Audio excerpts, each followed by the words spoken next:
آخری حج میں جب ابوا کے قریب پہنچے، 60-70 ہزار کا مجمع تھا آپ کے ساتھ، اور قریب پہنچے تو اونٹنے کا رخ ماں کی قبر کی طرف پھیر دی۔ وہاں ابوا میں قبر ہے حضرت آمنہ کی۔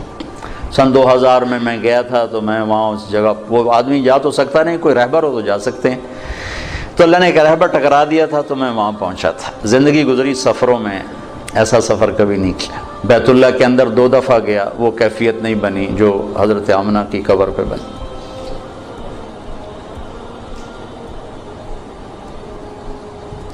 مجھے وہ چھوٹا سا محمد نظر آنے لگا، جو ماں کی عمر کیا تھی؟ 25 سال۔ باپ کب فوت ہوئے؟ 25 برس۔ ماں کب فوت ہوئی؟ 25 برس۔ اور 3 افراد، ام ایمن خادمہ، والدہ جناب رسول اللہ صلی اللہ علیہ وسلم۔ اچانک موت کا وار ہوا ہے، ممکن ہے ہارٹ اٹیک ہوا ہو، ممکن ہے، جو کچھ پڑھا ہے اس کے مطابق تو یہی خیال آتا ہے کہ بولا نہیں جا رہا تھا، اور کروٹ پہلو بدل رہی تھی، اس سے پتہ لگتا ہے شاید ہوا ہو، بولا نہیں جا رہا، اور آپ سہمے ہوئے پاس بیٹھے ہوئے تھے، کیا ہو کیا ہو؟ پھر آخری الفاظ، کل حی میت و کل جدید بعد، بیٹا ہر زندہ نے مرنا ہے، ہر جوانی نے ڈھلنا ہے، لگتا ہے میرا وقت آ گیا ہے۔ وقد ولدت طہرا، میں نے ایک پاکیزہ ہستی کو جنم دیا ہے۔ شمع بجھ گئی، پھر آپ سینے پہ سر رکھ کے روئے ہیں، کوئی آنسو پوچھنے والا بھی نہیں تھا۔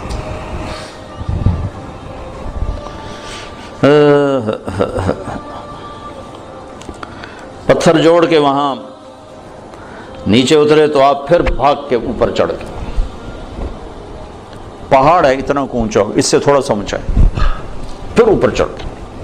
ام ایمن پیچھے پیچھے دوڑیں، تو اب ماں کی قبر سے لپٹ کے لیٹے ہوئے تھے ایسے۔ تو جب قریب آئیں تو آپ کہہ رہے تھے، اماں تجھے تو خبر تھی تیرے سوا میرا کوئی نہ تھا، مجھے چھوڑ کے تو کہاں چلی گئی۔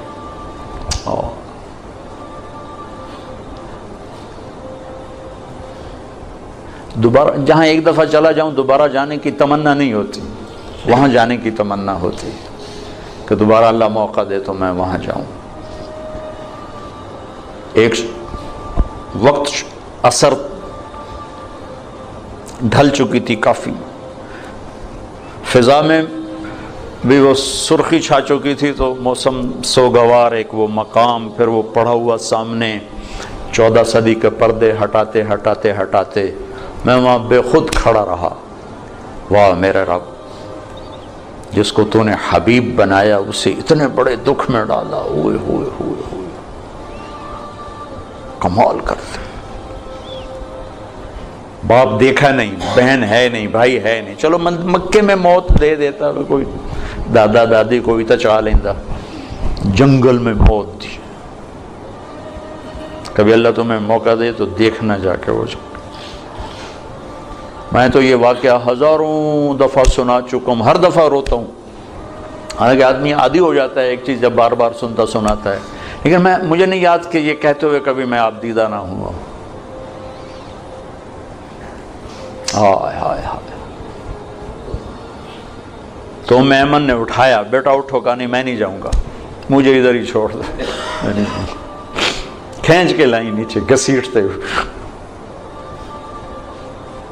میں اس خوبصورت حال میں وہ کیفیت کیسے منتقل کروں جو وہاں میرے اوپر طاری تھی۔ مکے تک روتے ہی آئے ہیں، روتے ہی آئے۔ تو زخم اتنا گہرا تھا کہ 6 برس اور 63 سال، 57 برس گزر گئے، زخم نہیں بھرا، اور آپ نے اپنی اونٹنی کا رخ ادھر موڑ دیا۔ اپریل کا مہینہ، شدید گرمی، تب ماں کی قبر کے سرانے تشریف لائے، اونٹنی سے اترے اور یوں بیٹھے، اور سر یہ نیچے دیا ایسے، پوری پوزیشن چھوٹے بچوں والی، جب زیادہ لمبا رونا ہو تو بچوں کو یہ پوزیشن بنتی، یوں سر دیا، پھر آنسوں کی برسات لگ گئی، روتے روتے ساری دہڑی تر کرتی۔ اور اس قافلے کا انتظام ابوا بستی میں تھا۔ ابوا وہاں سے 10 میل دور ہے اندازاً، چونکہ میں پہلے ابوا گیا، وہاں سے کوئی رہبر ڈھونڈنا چاہا، ملا نہیں، پھر راستے میں ایک مل گیا تو اس کو لے کر تو پھر آپ نے فرمایا کہ میں ادھر ہی آج قیام کروں گا۔ وہاں نہیں گئے جہاں سارا انتظام تھا ٹھہرنے کا، ماں کے سرانے رات گزاری ہے۔ جن کے ہاتھ میں جنت کی چابی ہے، جن کے بغیر کوئی جنت میں جا نہیں سکتا۔ آپ نے کہا سارے نبیوں پر بھی جنت حرام ہے جب تک میں نہ چلا جاؤں۔ وہ اپنی ماں کے لیے ایسے بے قرار